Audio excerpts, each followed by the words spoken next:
Hello, Dr. Peter Montgomery, family practice doctor, here to give another update on the coronavirus and see how things are progressing. This is the Corona Tracking Program from Johns Hopkins, and over 660,000 so far worldwide confirmed by laboratory tests, and those who are confirmed and the death rate. Worldwide, it's going up. They've have a logarithmic trend. Logarithm is another way of counting, and if things flatten out, that means you're getting to a steady state, and then things were getting worse again. So that was pretty much the China double. Here's the actual numbers of confirmed cases and things going up. Bringing it down by country, China, where things started, here's the actual numbers. Confirmed, reached a steady state logarithmically. That also did it. That's where we're all trying to get to. And the world in a nutshell, the Diamond Princess, again, 3,500 people on the boat, 700 infected. That's a 20% infection rate. 10 died. That's a 1.5 death rate for the total. Doesn't truly represent the world population. There were no small children or young people on that boat. Most boats have older clientele, so not a true representation of the world, but statistically you can see that there was a flattening case. The logarithmic eventually looked like the confirmed, and the daily increase dropped off. So that's what we're hoping for everybody. Looking at the United States, again, lower right corner, the confirmed looks like it's going still straight up, not as steep as it was a few days ago. Logarithmically shows that we're getting the 45-degree angle zone here. This is the lag phase, the log phase that I was talking about earlier. The daily increase appears to be dropping off. Not sure if that's based on testing or not. There's a tracking site called covidtracking.com tracking our testing. And if you look at the total testing done, we're testing over 100,000 new patients a day for several days in a row now. The problem is the huge lag in getting the testing actually done. I'm sure they're working as hard as they can, but looks like 100,000 in, 60,000 done. They need to keep that up so we can get a more accurate reading of how things are going. The death rate is going up. It's doubling every 2 to 3 days. 90 to 160, almost double, not quite. 272 to 470, not quite doubling in 2 days. 900 to 1,500, not quite doubling in 2 days, but definitely in 3 days. So about 2.5 days to double. That's logarithmic. That's pretty straight. Looking back at Italy, the actual number of cases seem to have leveled off, which makes the angle not quite as straight up as we're having. It's more slowed down. Logarithmic actually tells the tale a little bit better. It is starting to flatten out. The Chinese released some information that the average person, by the time they died, they've been sick for 3 to 4 weeks. So when you hit peak infection, about 3 to 4 weeks for people to get sick and eventually wind up in the hospital. The people at peak diagnosis are people who were sick 4 weeks ago. And so it gives you an idea of the wave of cases coming in. Spain is also starting to flatten out. The number of daily cases are going down. Germany, north of Italy, cases have leveled 3 days in a row. Logarithmic, that's starting to flatten out. Between Italy and Germany is France. Logarithmically, they're flattening out, and there's their cases that is showing it. France, or another large country, 50 million people, still steadily going up. And their logarithmic scale had started to flatten out and is going actually back up. The number of confirmed cases are still going up. They've got a bit to go. United Kingdom still pretty straight up. Logarithmic at 45-degree angle. Again, another mature country as far as the disease goes. South Korea got going on early. They're testing very highly.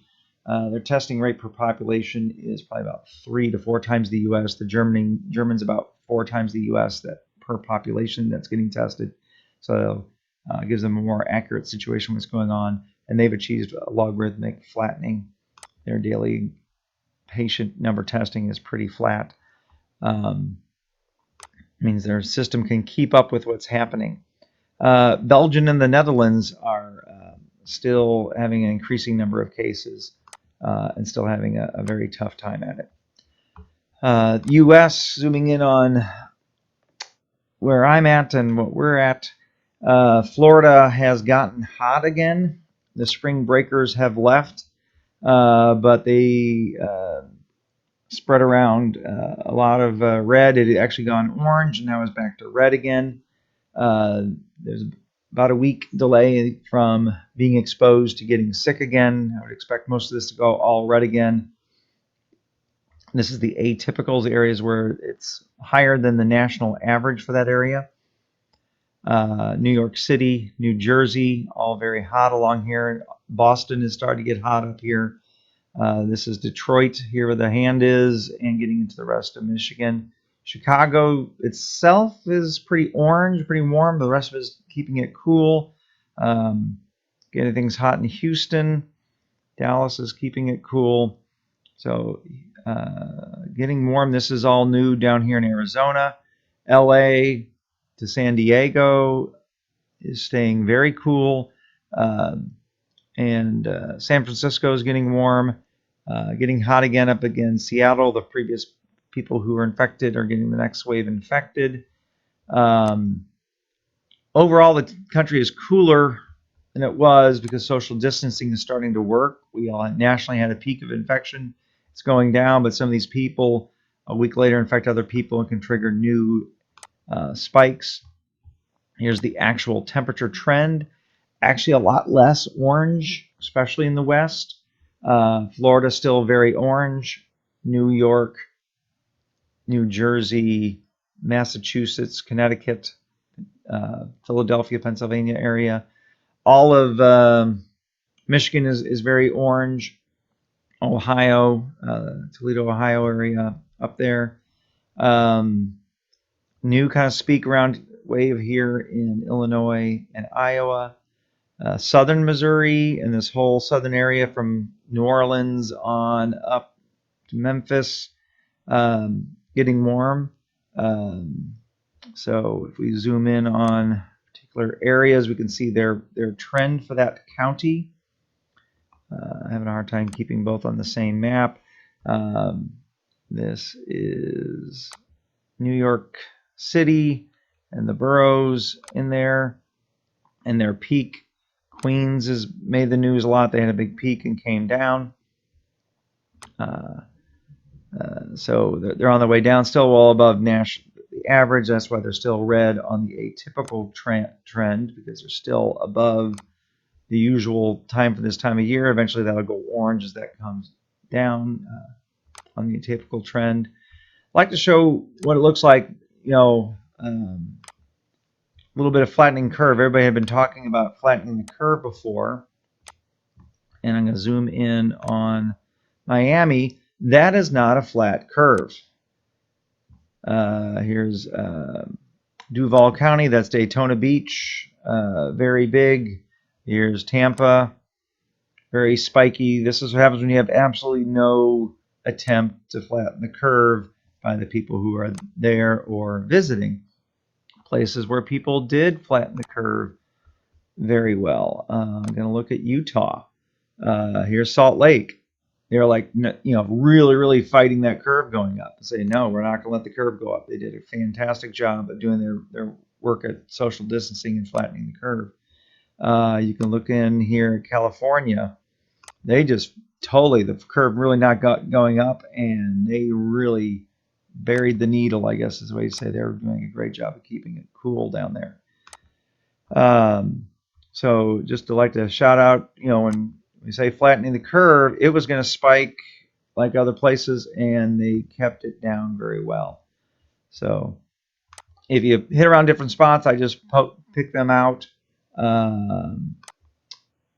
Middle of the country, St. Louis, things never really got hot, and they did their best to keep it down. And so hospitals around here are full and busy, but not overwhelmed, but prepared for overwhelming.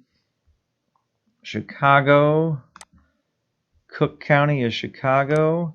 They got a bit of a spike, and the mayor said, I'm telling you, get out, stop doing that, stop going out. And things came down quickly. So Chicago was able to put a stop before they got a huge spike. So the curve can be flattened by people who really work at it. Moving into Atlanta, looking around for, here we go, Fulton County and DeKalb County, that's Atlanta, home of the CDC, and they flattened the curve. Don't embarrass the professor. They didn't do the big spike. They flattened it down. The counties around there, they did their job of shutting things down. So I got to give the CDC credit for literally chopping the top off of something that totally could have spiked in their own backyard. So everybody needs to keep up the social distancing, everybody washing, waving, quarantining in place, self-quarantining. It is stressful. Very important to avoid political conversations and other things that get people going. We're all in this together. We'll have plenty of blame go around with the campaign season here in the fall. Let's save that for then. In the meantime, let's be the most excellent version of ourselves. Get along, help each other. Time to get all the projects in the house done. Boy, we did some cleaning and dusting around here. And got the yard all picked up, cleaned up, things we can do to get some fresh air. And social distancing, neighbors wanted to come up and talk, and no one said anything. We just kind of about 10 to 12 feet. Everybody just kind of stopped, and it was comfortable conversation distance. Tempted to go to the store and get some stuff. I want to get the economy going, and I will make up for it when things are good. But in the meantime, it's like, we can do with what we got right here for now. And when things are safe and good to go, then we can help out our local businessmen and women and help their businesses. I am going to like double and triple tip. But in the meantime, we got to do what we can do. So this is what's up, and that's the update for today. And hang in there, everybody. Thanks. Bye-bye.